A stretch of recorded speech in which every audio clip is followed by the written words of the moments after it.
The first stop on our tour of forest types are tropical forests.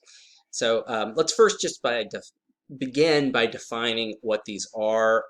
We will then go into talking about a few specific forest types and describing them, how they are structured and function.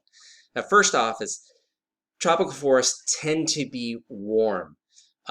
They tend, especially the warm tropics, have an annual temperature that's above 18 degrees centigrade. I'll mention some reasons why that particular number is valuable to know.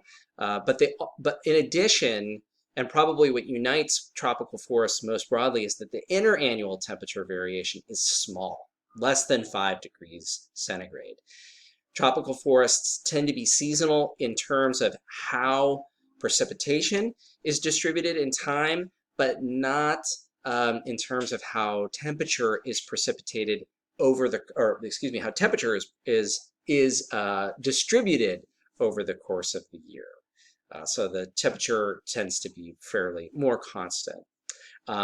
These forests dominate the region of the globe bounded by the tropics of Cancer and Capricorn, and in general, they're going to talk about some exceptions. They are frost-free environments, and what that means is that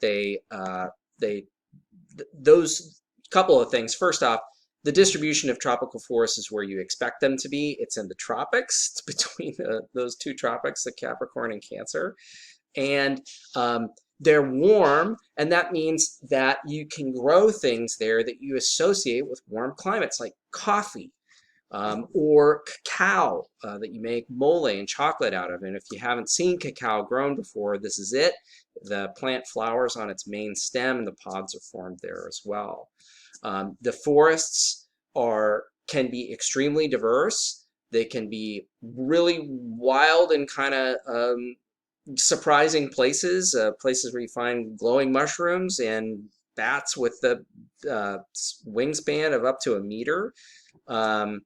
They are important. Many people rely on these systems across the globe. Here's an example from the Philippines, and many people are living in close contact with forests, as you're seeing here in this rural area where you've got rice cultivation in one part of the landscape and then wildland forest in the other.